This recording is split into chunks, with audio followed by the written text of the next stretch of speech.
Bonjour à tous, Bonjour les amis.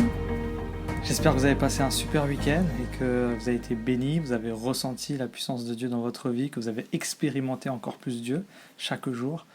On est très heureux d'être avec vous pour cette nouvelle semaine et on espère qu'on va passer un bon moment ensemble. Alors les amis, aujourd'hui on va faire quelque chose de différent. Cette semaine, tous les jours, vous allez entendre un témoignage. Ce sera de moi, d'Olivia ou de d'autres personnes de notre entourage, de nos amis. Et au travers de ces témoignages, on va voir comment Dieu nous parle, comment Dieu veut nous montrer et nous faire apprendre une leçon. Sans plus tarder, donc, je vous laisse en compagnie de Olivia pour la première présentation. Beaucoup connaissent ce dicton. Derrière chaque grand homme, il y a une femme. Nous les femmes, quand on entend ces dictons, on est fiers, n'est-ce pas? Parce qu'on s'est dit que tous les sacrifices de tous les jours peuvent porter des fruits. Mais laissez-moi inverser la tendance ce matin.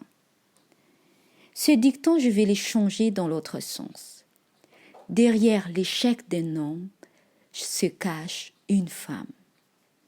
Voyons quelques exemples simples de la Bible qu'on connaît très bien. L'histoire d'Adam et Ève. Quand Ève a choisi de manger le fruit de l'arbre interdit, elle a incité son mari à désobéir comme elle. Et à cause de ce péché, le monde est dans cette misère là où on est en ce moment.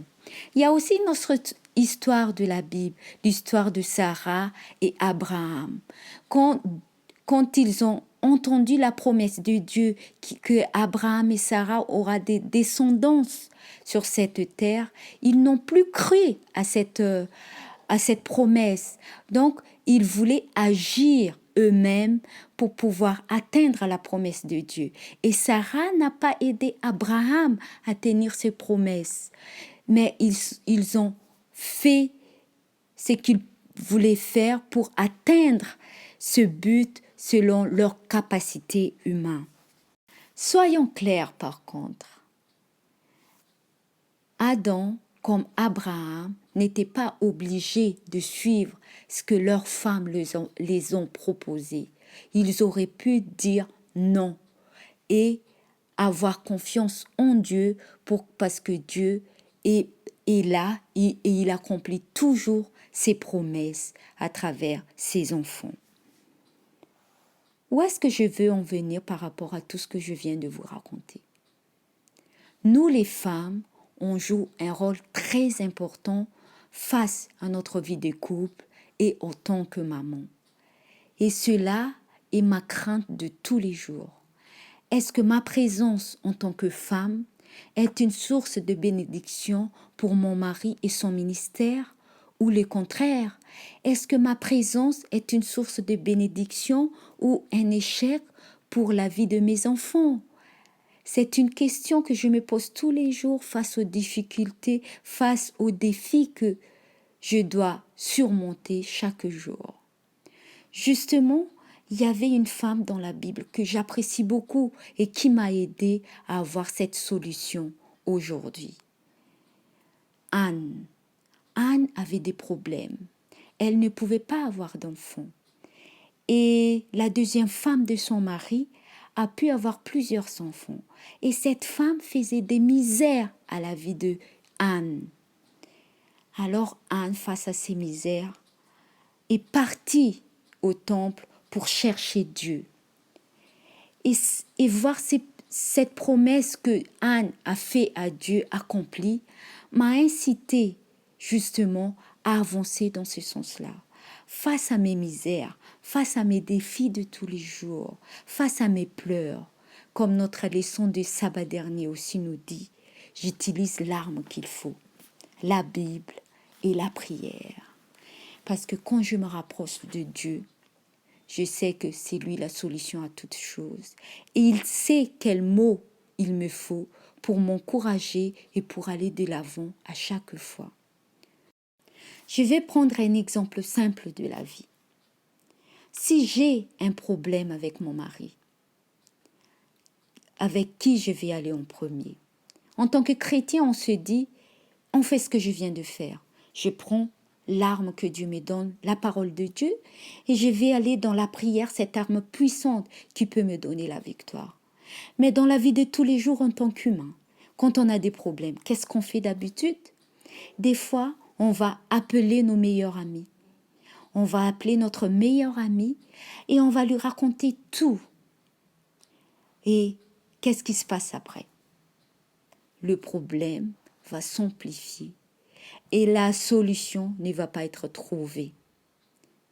Pourquoi vous prendre cet exemple, vous proposer cet exemple? Juste pour vous dire, quand vous avez un problème, quand vous faites face aux difficultés de la vie, n'exposez pas vos problèmes publiquement. Parce que quand les problèmes sont publics, les dégâts sont irréparables. Mais face aux problèmes de votre vie, face aux difficultés de votre vie, faites comme Anne. Utilise l'arme que Dieu nous donne maintenant, la parole de Dieu et la prière. Dieu est la seule solution en toutes choses. Il est la solution à tous nos problèmes. Et c'est lui qui peut nous faire porter cette victoire en Jésus. La promesse que j'aimerais vous proposer ce matin, c'est un verset qu'on connaît très bien. Cherchez d'abord le royaume des cieux et tout vous sera donné en plus. Quand on cherche Dieu en premier, Dieu va s'occuper de petites choses qui sont autour de nos problèmes. Continuons à servir Dieu. Continuons à mettre Dieu en premier. Vous allez voir quelle solution Dieu a pour vous, quelle solution Dieu apportera face aux difficultés de nos vies de tous les jours. Vous allez voir que Dieu, il combattra à votre place. Ma prière pour nous ce matin, c'est que nous puissions mettre en pratique cette promesse, de toujours chercher Dieu et laisser Dieu agir afin qu'il puisse nous surprendre dans notre vie de tous les jours. Amen. Alors les amis, vous avez compris? Mettez Dieu en premier dans toute chose. Sans Dieu, échec total. Avec Dieu, succès garanti. Donc, première chose, mettez Dieu en premier afin que vous puissiez avoir un impact positif dans la vie de votre entourage, de votre mari, de vos enfants, de votre époux, de votre femme, de toutes les personnes que vous côtoyez. Soyez un catalyseur d'énergie positive par la puissance de Dieu qui demeure en vous. Que Dieu vous bénisse. Voilà, c'est tout pour aujourd'hui. On vous donne rendez-vous demain, comme d'habitude, et puis on vous souhaite une très bonne journée à tous.